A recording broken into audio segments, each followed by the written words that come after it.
نحمد ونصلي علی رسولہ الکریم۔ باب کیف یقبض العلم، باب ہے علم کس طرح اٹھا لیا جائے گا۔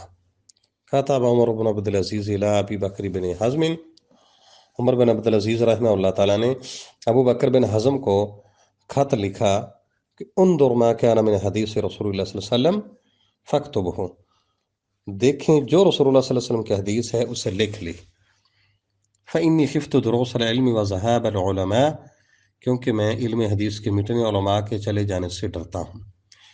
ولا تقبل الا حدیث النبی صلی اللہ علیہ وسلم، اور نبی صلی اللہ علیہ وسلم کی حدیث کے علاوہ اور کوئی بات قبول نہ کرنا۔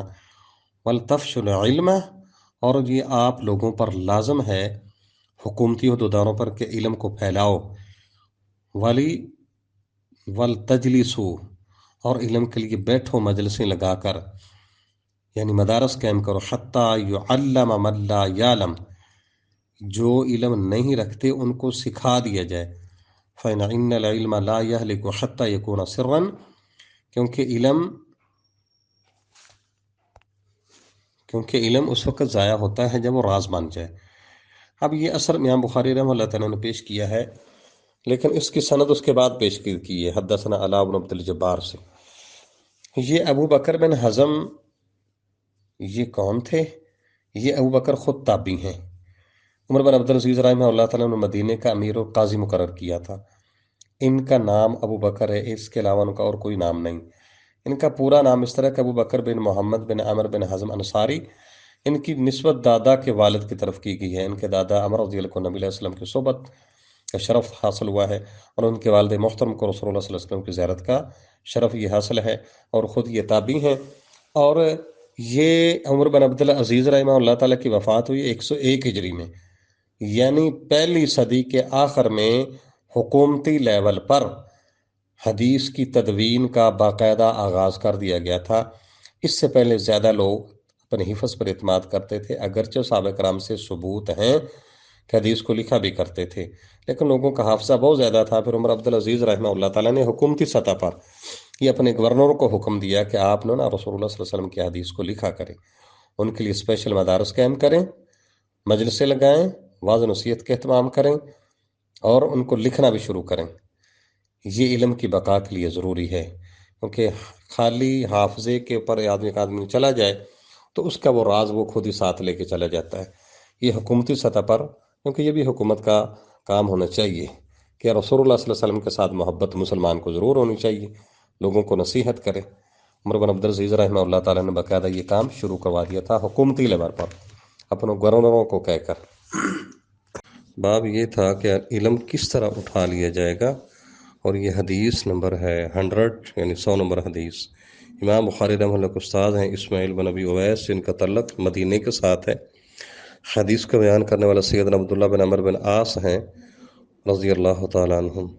وہ فرماتے ہیں سمعت رسول اللہ صلی اللہ علیہ وسلم، میں نے رسول اللہ صلی اللہ علیہ وسلم سے سنا، یقول فرما رہے تھے ان اللہ لا يقبض العلم انتزاعا ينتزعه من العباد، اللہ تبارک و تعالی علم کو لوگوں کے سینوں سے چھین کر علم کو نہیں اٹھائے گا۔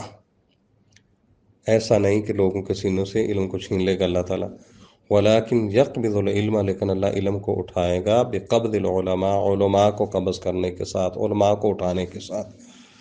حتی اذا لم یبقی عالما، یہاں تک کہ اللہ ایک عالم کو باقی نہیں چھوڑے گا تو اتخذ الناس رؤوسا جہالا، لوگ جاہلوں کو اپنا سردار بنا لیں گے۔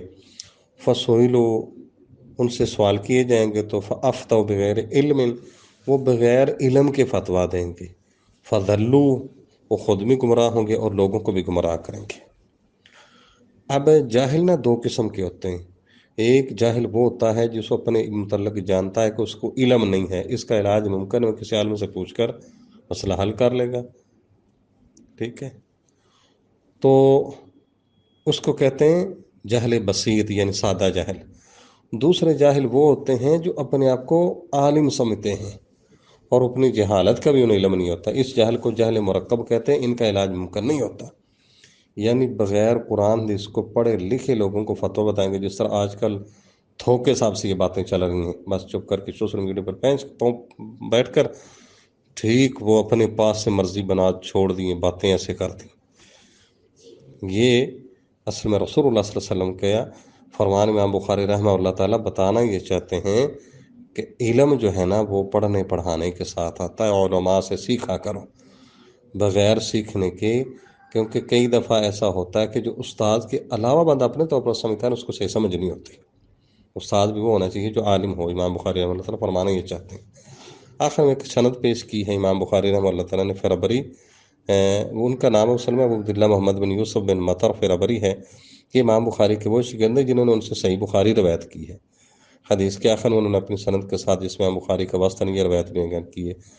قال الفربری حدثنا عباس قال حدثنا قتیبہ حدثنا جریر عن ہشام نحوہ. یہ روایت بقیہ صحیح بخاری میں 2 دفعہ.